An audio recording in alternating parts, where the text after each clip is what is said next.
Now, spider guard, you go from close guard. Traditionally, we teach spider guard as, to get to spider guard, okay, open out, one knee in, one knee out, put in, and then you start doing spider guard, okay? That's well and good. To be honest, most of the times I just go like that, that's fine.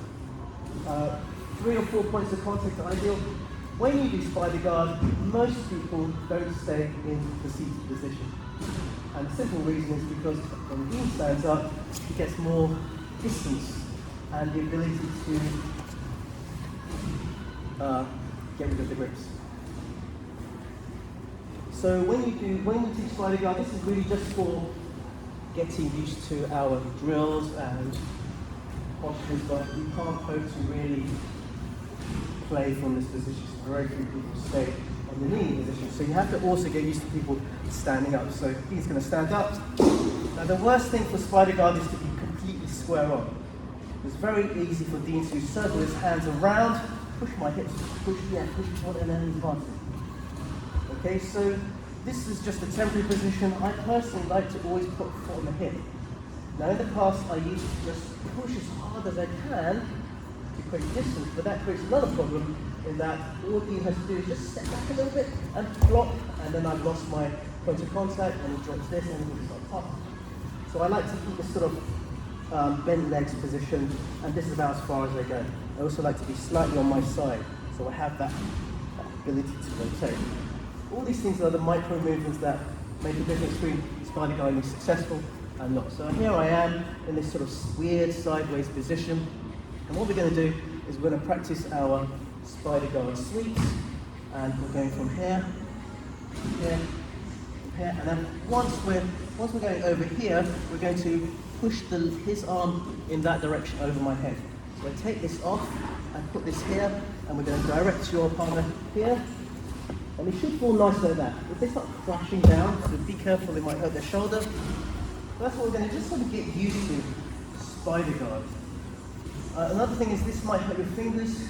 So a tip I always say, you're not putting 10 tons of pressure on the grip at all stages, only when you need to. So when Dee starts pulling his hands away, then I grip hard. And he doesn't, then I'm gripping quite softly.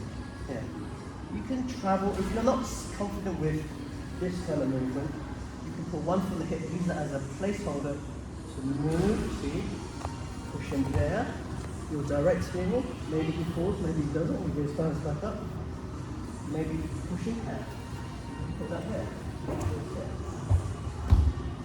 So play with that extension, that movement, and making your partner do this, do that with their arms. Got the idea?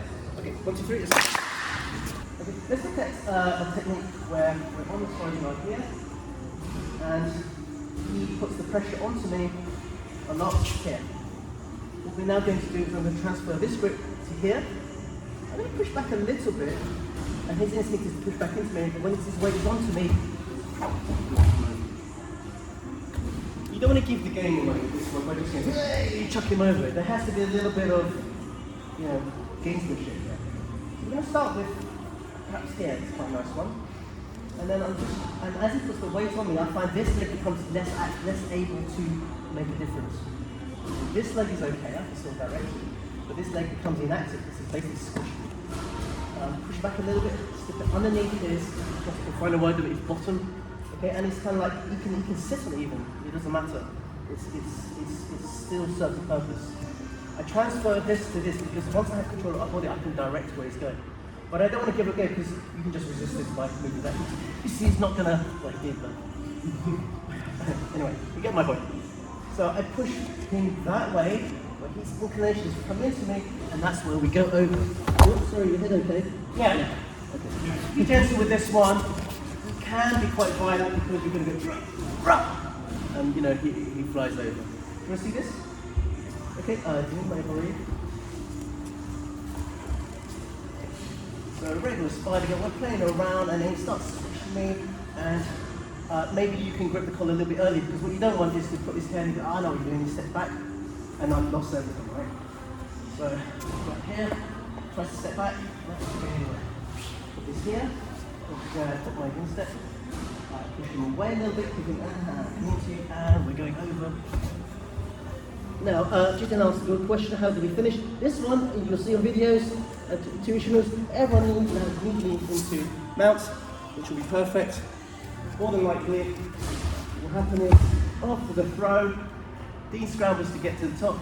I scramble, and it's just a fight to get to a perfect position. So you've got close to the sweep. And you'll be, for like a microsecond, disorientated, going down, sweating, yeah, because you're going down. Okay, 1, 2, 3, let's go. Just a bonus. You have to drill this one. When you have the collar, sleeve, and your foot kind of floating here, if this is not working, say it's just not sitting right, you need this weight on it for you to do them. Whoop! Oh, I didn't intend to throw you. That's some bit of technical. I apologize. Right. So look, it's floating here. He's not great. You can put the foot on the ground and start pushing him here. Okay, and then that's where you can lead to single leg X guard and all sorts of nice leg locky style guards. Okay. Anyway, we're going to look at another one. By the way, the theme is spider guard on the person who stands up, because in my opinion, my experience, when you play spider type guards, they tend to stand up anyway because they want the mobility and the distance. Very few people stay on their knees as well. Interesting, if you watch Polaris, because it's such a leg locky game, Daniel just stayed on his knees. It's very hard to do leg locks when you can't access the lower limbs, right? So quite clever from him. Anyway, so 1 foot spider guard, and he's playing around, maybe sort of, you want to manipulate. That's the whole point of spider guards. I'm manipulating him, he's not manipulating me. And we're at the stage where I have that leg tilting me close by. And just for demonstration, I'm just a bit close to the side. That's all I need. I step across, and then my hand hug. Now look at Dean's posture. If he's going to fall, where is he going to fall? He's going to fall that direction. Just bring this into you. Yeah, keep hold of it. Follow it up. Start finishing off the position. Okay. So it might seem more dramatic than it is, but it's probably the simplest of all the techniques you can do.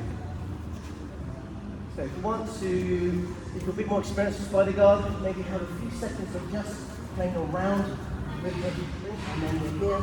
Hug this close to you. You can't do it from here. Hug close to you. This is fine on the floor because it helps you. You can even do the 2-footed version, but the point is I'm close here. Okay? Just for simplicity, let's put it on the floor and direct your partner very gently so you can put your hand on the floor. That's probably the safest way.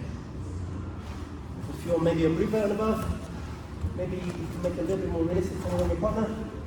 You can start by hanging a little spider guard here. Here. Watch the jaw in a bit. Yeah, good. Foot picks up, down. Over, start. Back to your hip. I want to see that again. Receiving? In essence, all I'm doing is sitting underneath with 1 foot on the leg. That's what I'm doing. I can even do it in stages like this if you're learning this.